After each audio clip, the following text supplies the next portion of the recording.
ما نقصان دې مې پیدې ته غاړه کې نه خوده او ما چې هغې ته نو دې ته غاړه کې نه خوده او بوډون ارزې لګېدلي بچې دو هیچې یو پښتونخوم دې منصوبې ته غاړه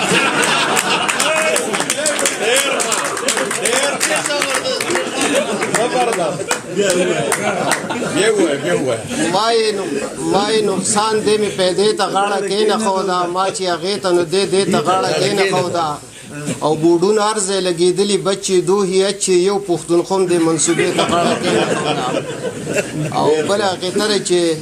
شاعر منم سړی د کار ښکاري او د پښتو ژبې خدمتګار ښکاري که ټولو خلکو ته دا پاس اسمان شي خو خپلې ښځې ته وزګار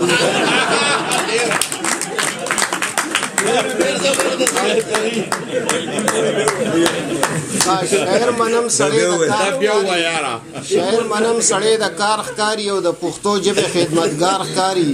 که ټولو خلکو ته دا پاس اسمان شي خو خپلې ښځې ته وزګار ښکاري او یو قطعه په بخښنې سره وایم چې نګو د دې نه مخوه وای یار بالکل ما وی ته دومره پال پرهیز او علاج سله کوي ما وی ته دومره پال پرهیز او علاج سله کوي چې څوک وي سوري ته سمله او څوک وي په نور ودرېږه هغه وی ګیس مې ښکته نه ځي بره سر ته خیږي ما وی غرق شوي نو ته ورته په سر ودرېږه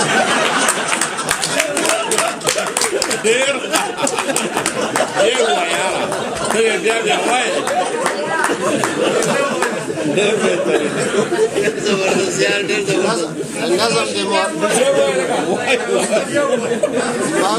ما وی ته دومره پال پرهیز او علاج سله کوي چې څوک وي سوري ته سمله څوک وي په نور ودرېږه هغه وی ګیس مې ښکته نه ځي بره سر ته خیږي ما وی غرق شوي نو ته ورته په سر ودرېږه نظم دې مورا نظم دې چې غلام گردش ته کوزې مخې ته د کور دیوال ته ډډه وخلې و پیتاوي ته یې ځان ګرموو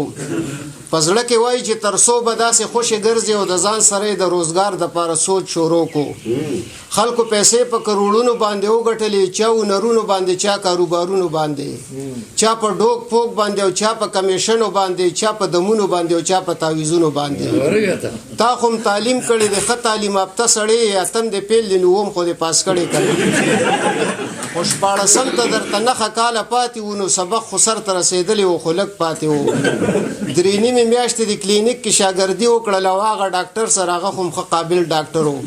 په مریضانو به یې رنګ رنګ تجربې کولې په ایمرجنسي کې به یې ډراپ ورته سپېمه کې لګوو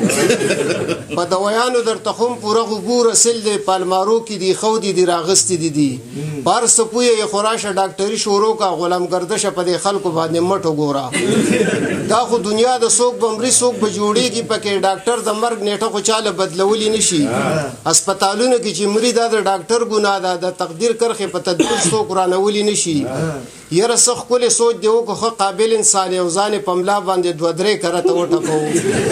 خدای درله څومره تیز مازغه درکړي یک کمبخت هسې چټي دي د وړو په مور باندې خوړل نو که ستا مازغه چېرته د بل چا په کوپړی کې بند وې دیارلس پیرې خو به سپوږمۍ ته اوس پخوا تللی و د ډاکټرۍ دوکان یې واچوو د کلي منځ کې څه لږ ټک پک کار به یې خلکو کې کوو راتله به د چا نزله به بهېدله د چا بنده به وه مضبوطول او سستول یې د سپېمو بریکونه ورله یو کس راغی ډاکټر صاحب زما شونډې سوځي دواړه پخې دي که یو ټوپ دې راله راکړه چېرته د وی زه پوه شوم د ټوپ په ځای ایل پې ورکړه چې وده کېږي شونډې ډوبې ډوبې غوړې کړې هغه د خوب نه مخکې دواړه شونډې غوړې کړلې سهار چې پاڅېدو نو شونډې یې بیا نه بېلېدې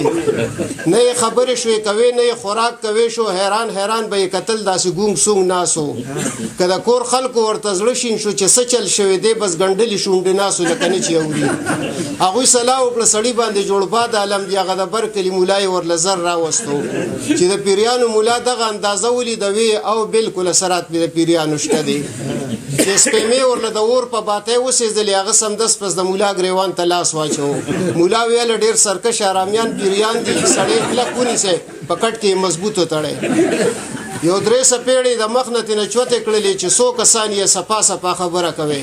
بیا یو څو کوترې نورې تېنه پاسولي د دې غریب نه تاسو څه غواړئ او بیا به راځئ ملا چې ستړی شو مشین یې د سپېړو بند کړو په ده چې کم پیریان راغلي چې اړاګان دي دغه د تعویذونو نه یې غاړه ورته ډکه کړله وي که د سبا پر اعلان اړه نو سېزمه به یې سهار د کور خلکو به سیده اسپتال ته یوړو ډاکټر چې خوله یې وازوله شونډې نه بیلېدې چې اپریشن یې ورله وکړو شونډې پرانستلې هغه د هیلپي د پیریانو راز یې ټول ښکاره کړو ډاکټر یې شونډې د کور خلکو یې خپې لاس وتړل ملا ښه پوس کو خو انګاره دا ګناه د چا وه ګناه د ده وه چې ناخله کس له ولې ورتلو ګناه د ده وه چې ناخله کس له ولې ورتلو